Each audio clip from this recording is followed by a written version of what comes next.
Tantor Audio, a division of Recorded Books, presents Every Mother's Son, 77 Days at Khe Sanh by K.M. Loftin, narrated by David Vries. Brothers Lost, Khe Sanh. HMM 262. Benini Alfredo, Corporal. Bradley Kenneth, Corporal. Christman Ronald, Lance Corporal.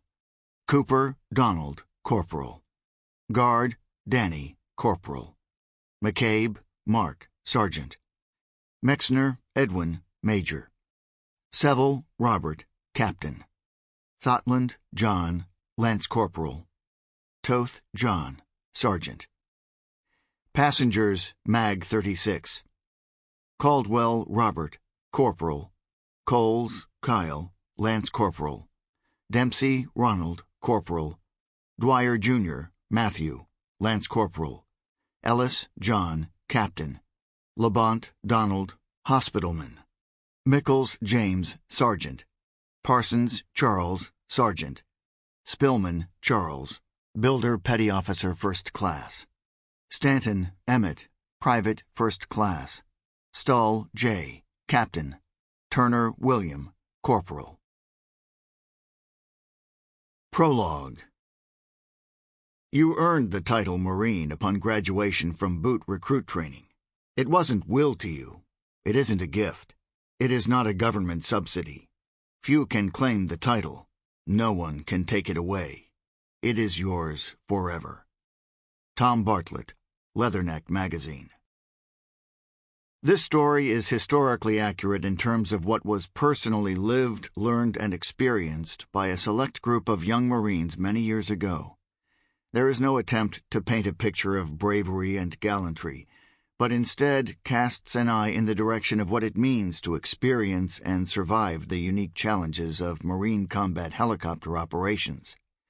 This is a journey from innocent idealism and hope that moves to another world, occupied by the extreme experiences of armed conflict. As United States Marine Corps crew members for Marine Medium Helicopter Squadron 262, HMM 262, flying the CH-46 Sea Knight helicopter in Vietnam during 1968, experiences were unique to each one of us. No two crew members' experiences are ever the same, even though they may have flown the same mission in the same aircraft on the same day. The recollection of events from many years ago are not intended to be historically accurate in all respects. Memories are fallible, and oftentimes they are severe reproductions of what once was. Over the course of 13 months in a combat zone, each Marine crew member ultimately senses that something has dramatically changed in their view of the world. Every Marine somehow finds a way to survive both the physical and emotional stresses of daily combat. War is a crucible of raw emotions, where young people are tasked with finding the path that ultimately leads them home again. Each man must find his own way, and without a guide. The primary task at hand for Marine helicopter crews was to take care of the operational Marines, the Marine dead, and their wounded brothers. A word about these brothers.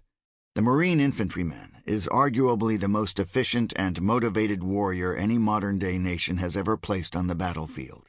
By and large, he is young, aggressive, tenacious, follows orders no matter how difficult the mission, and above all, he is pathologically loyal to his fellow Marines. The Marine Corps motto, Semper Fidelis, translates to always faithful, and Marines in combat live that motto every day.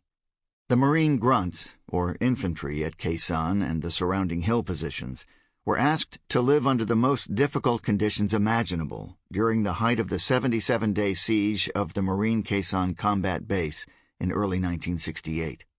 Trench warfare of World War I was not unlike the living circumstances at Khe Sanh.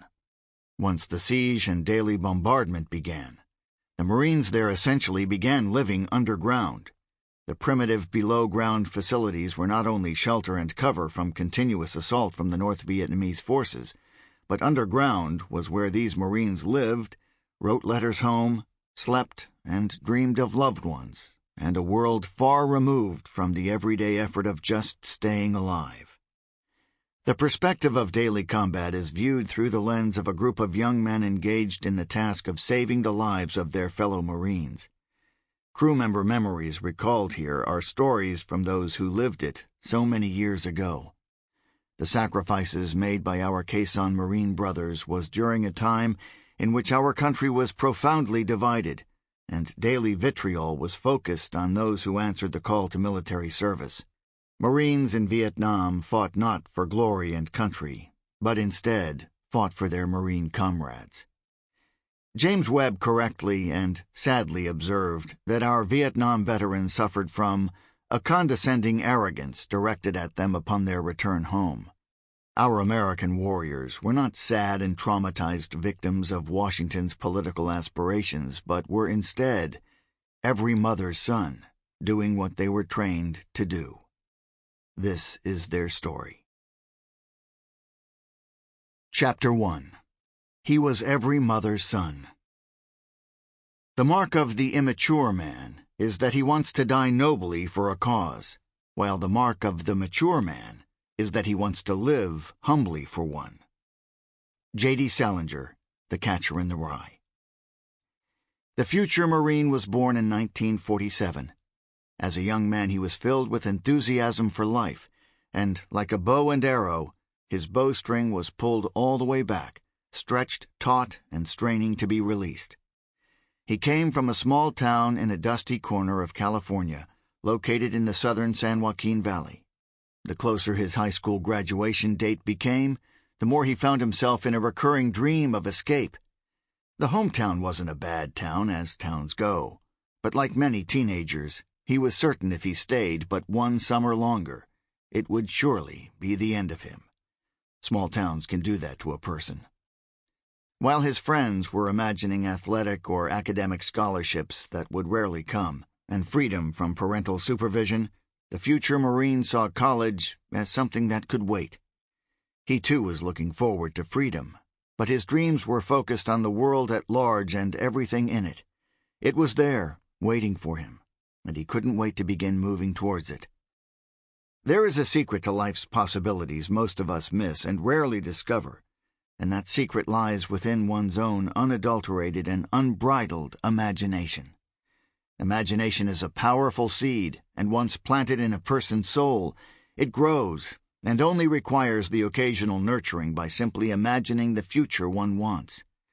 Like an invisible compass, a person's imagination takes on the unseen navigation towards a future imagined. It is a magical thing that can guide you to the world as you envision it to be, or any other dream one has. As a young boy, he had somehow convinced himself that a trip to Australia and living in the outback with the Aborigines would be the ultimate adventure. It was a secret of his that he never shared with his family. His other untold secret was his need to become a United States Marine. Chapter 2. Everyone needs a compass. You have brains in your head, you have feet in your shoes, you can steer yourself in any direction you choose. Dr. Seuss. His parents loved his kid sister and him more than they loved life itself, but they found that it took two incomes to make ends meet. Sacrifices would have to be made. So it was that he and his sister grew up faster than many of their neighborhood friends. He was the oldest child, therefore it fell to him to become a leader at an early age. Being a leader is not all that it's cracked up to be when you're 10 years old and tasked with overseeing a 6-year-old kid sister. His younger sister was a saint, and to this day he doesn't know how she survived having a brother that was so focused and preoccupied with his very own world at the exclusion of almost all else. It was all about him, and he now feels he failed miserably at providing the kind of brotherly love and attention that she so deserved. His parents were hard-working and exceptionally young when they married. They were essentially kids raising kids. His father was 17 and his mother was 14 when they first met. A teenage pregnancy changed their worlds completely. His mother was beautiful and full of life. She loved music, her family, and deeply cared for her children and her husband. His mother and father had learned about life through hard lessons, His parents were truly in love and happily lived together for 41 years until his mother's death.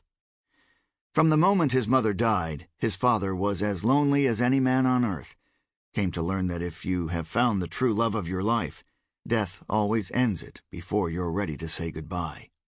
His parents were always the compass in the future Marine's life, whether it was through their words, actions, or the way they lived their lives. Like so many others, he and his sister learned how to love and how to care about those in their lives from lessons taught by their parents.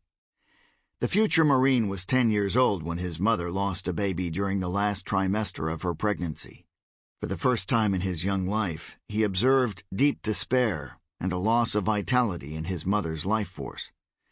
It was beyond a young boy's comprehension, as his mother was wrapped in a sadness so complete that no matter what he, his father, and his sister tried to do, she was beyond reach. As she slipped deeper and deeper away, eventually she could no longer will herself out of bed. His mother stayed in bed for weeks. One day a miraculous thing happened. The future Marine came home from school, walked into his home, and found it to be alive for the first time in months. His house was filled with sunshine and fresh air and music. Music so loud it shook the flimsy walls of the little house with gusto. His mother, upon seeing him, ran to him and wrapped her arms around her son and refused to let go. She let a warm smile spread itself across the room, and the future Marine knew she was home again and everything was going to be all right. Music continued to be played in his house every day from that point on and forever. It took some time, but this young man eventually realized how powerful and magical music can be. Music is a powerful balm for a wounded heart. Chapter 3. It's a Small World Indeed. Look deep into nature, and then you will understand everything better. Albert Einstein. At 10 years old, the future Marine was an observer of all things. He knew every insect, spider, reptile, and mammal that inhabited his little corner of the planet, many by their Latin names. He would catch them, enter every detail about them into his scruffy notebook that was always with him, and eventually free them back to their little corner of the world. By the time the young boy graduated from high school, he had 15 notebooks full of crude drawings that only he could decipher.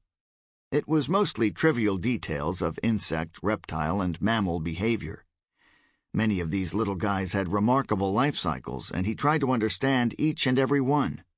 The library became his home away from home.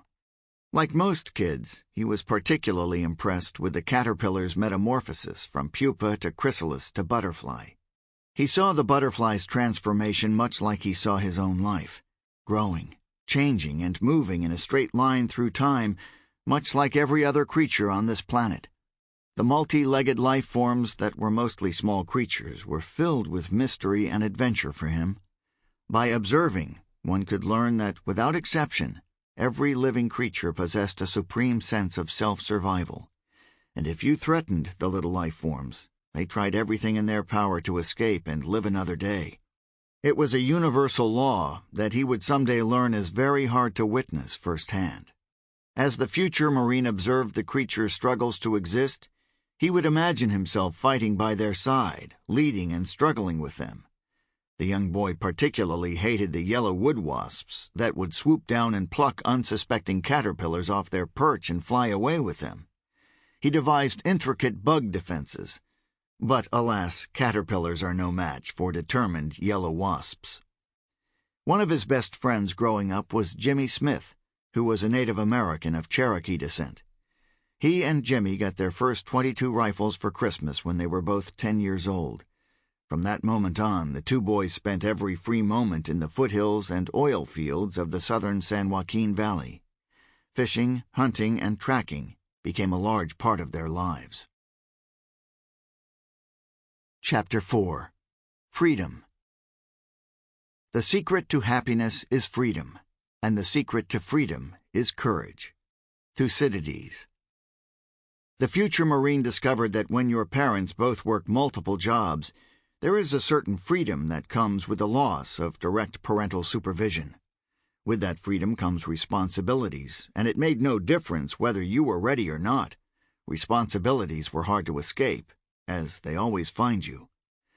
Although not sure when he learned it, or even how he learned it, the emotions of fear and self-interest are great commodities to carry with you in the absence of adult direction. Fear and self-interest are two arrows in the same quiver that can be most useful when you are young and inexperienced in the world. Fear can be used as that inner voice that whispers and sometimes screams, "Are you sure you want to do this?" A healthy dose of self-interest reads like a subtext across the conscious mind, scribing, "Which of these events will benefit me most, least, or not at all?" Freedom was yours if you wanted it and could figure out how to meld responsibilities with freedom. Not an easy task, but a life lesson that must be learned. Circumstances sometimes have a way of forcing one to become independent, and with that independence can lead you to adventure or ruin. The future Marine found that with freedom from parents being overprotective, the days are laid out in front of you like a magical table feast at a king's court. Nothing but opportunities, that is, if you can find someone to occupy your 6-year-old sister. The future Marine would like to think he learned to make good decisions early, but the truth is, you only learn to make good decisions after you have mastered the skill of making poor ones.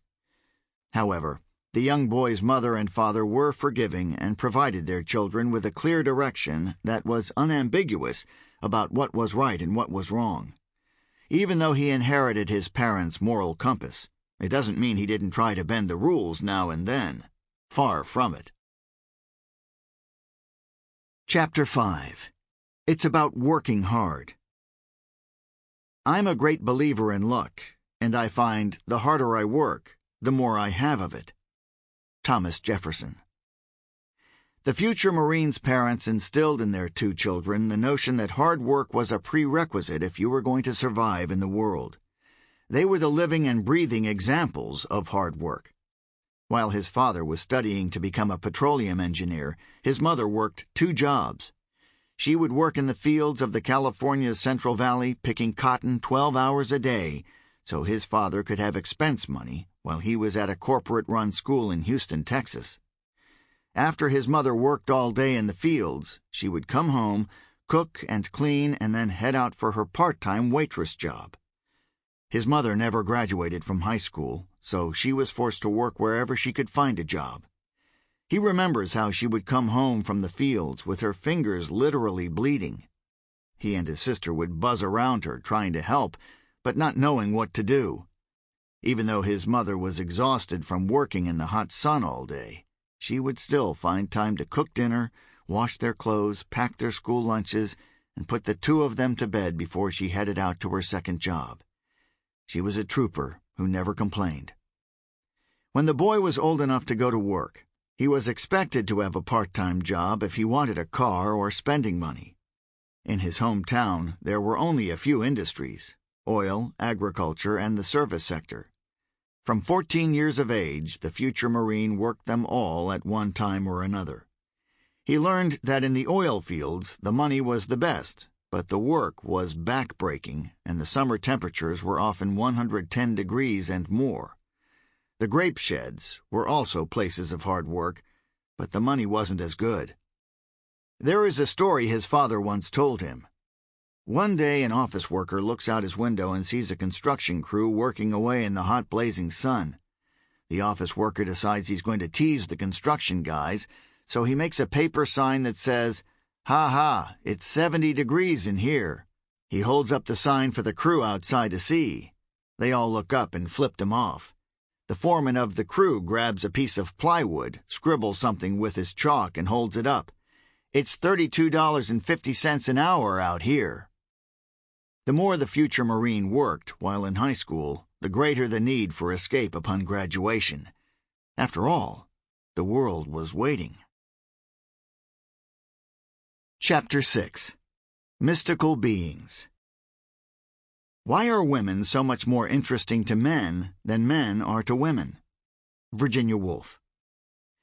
The future Marine fondly remembers the motivators that were in his life back then, and it wouldn't be right if he excluded the most important discovery he ever made in the first 12 years of his life: the discovery of a whole new class of sentient beings: females. The sudden awakening to their presence was almost by accident. A time comes in every boy's life when his eyes are one day opened to a brand new component in his world. This component is neither brand new, nor has it been in hiding.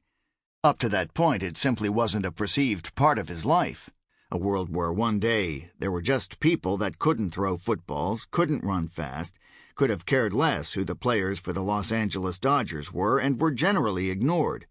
Then, suddenly, they were beautiful, mysterious, wonderful creatures that were incomprehensibly perplexing, terrifying, and unattainable. There were exceptions, of course. Alice lived next door to the future Marine, and she could outrun any boy in the neighborhood her age.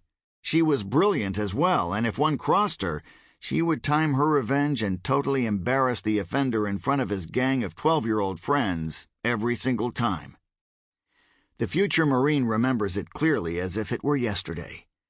He was shooting the bull across the backyard fence with one of the neighborhood friends when he was asked if he was going to the 6th grade dance that year.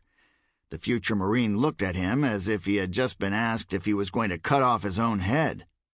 The neighbor boy hesitated for a second and then added, "You know, you get to dance with the girls during slow dances, and you can pop their bra strap and make them angry." What? What did he just say? Holy crap! He hadn't even noticed that the girls in his class were wearing bras. Could he have been that clueless? Could this really be? That night, the future Marine tossed and turned in his bed and ran every girl in his class through his mind's eye. He tried desperately to remember whether he had ever seen any evidence of them wearing bras. Nope, no signs. He went to sleep that night with a clear mission in mind for the following week. Monday came and he found himself in a brand new and thrilling world. He had been oblivious to this phenomenon only 2 days ago. Everywhere he looked now, the girls were not only wearing bras, but several had somehow found full-grown woman-sized breasts since last Friday. He was not only mesmerized, but also dumbfounded and disappointed in himself for not knowing this. The renowned explorer of all things great and small in his neighborhood, and he hadn't even noticed girls with breasts standing right next to him. Lucky for him, the breasts weren't poisonous serpents. After beating himself up for being so stupid, the future Marine summoned all the focus he had used for exploring everything else, and soon embarked on a quest to become the world's expert on female behavior and the feminine form. He not only wanted to know how they ticked, but what made them tick and how often they ticked as well. He was determined. Before the future Marine found the nerve to actually talk to these strange beings, he needed to know more. The future Marine's father once told him, "Son, there is nothing that makes a person feel more prepared than a yellow legal pad and a pencil." So he broke out his yellow legal pad and began to put down in writing everything he wanted to know. He identified where the most likely sources and answers for each question and category. He created a list of his older friends that could possibly contribute personal, first-hand accounts. He learned early to value personal experience. His entire life up to that point was learning through doing. Unfortunately, he failed to understand that some people enjoyed expanding on the truth of things, but that's another story. The first stop was his father's hidden Playboy collection. These series of magazines were a bit distracting. In fact, he pretty much only learned the basics of the feminine form. Of course, he only read them for the articles. Yeah, right. God, he loved it. He thinks back and wonders how many hours of his life were used up on this part of the research. Does it really matter? The future Marine's friend had a brother that was 5 years older. He was a tough kid who had been in reform school a few times, so naturally he wound up on the future Marine's must-interview list. If anyone would know about girls, it would be him. His friend agreed to get his brother to help. The night before the interview day, the future Marine went over his list of questions, penciled in the most critical ones he wanted to ask, circled the juicy ones, and broke out his reference materials. Next step, He scanned all the Hemingway masterpieces for things he needed to know, as he was certain he had just skipped over the love-making scenes when he first read them. The future Marine found that the Hemingway scenes were confusing and not much help. In For Whom the Bell Tolls, Hemingway describes Jordan and Maria making love. What the hell does "he felt the earth move out and away from under them" mean? Or Jordan says, "I feel as though I want to die when I am loving thee." What? Love-making can be deadly? Wasn't it enough that the future Marine was petrified to even talk to girls, and now he would have to risk his life making love to them? After much contemplation, he decided it was probably worth the risk. While his favorite author was no help, he set out to find the serious science material which was more his style. Theoretically, the library should be a treasure trove of information, and his first treasure find there was Albert Kinsey's Sexual Behavior in the Human Female. He held the copy in his hands and slowly turned it over and then over again, enjoying every second of the acquisition. He felt like he had just discovered Aladdin's lamp.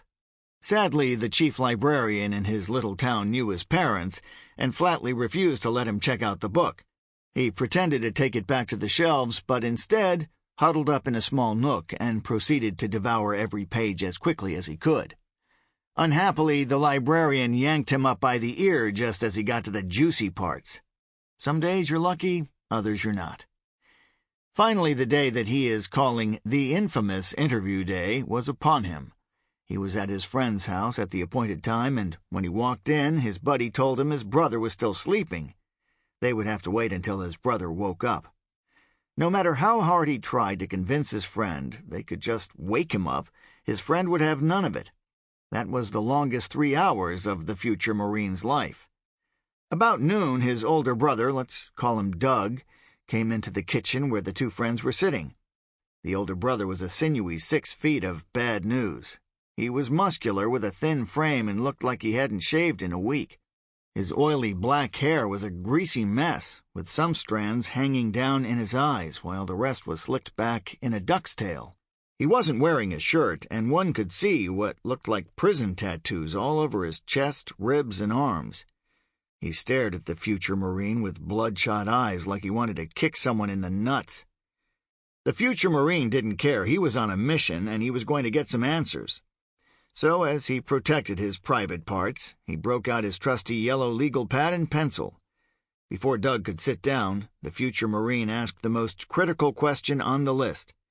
His friend's brother, Doug, looked at him with disdain, reached across the table, grabbed his pad, yanked it from him, and sent it sailing across the room and out of the kitchen.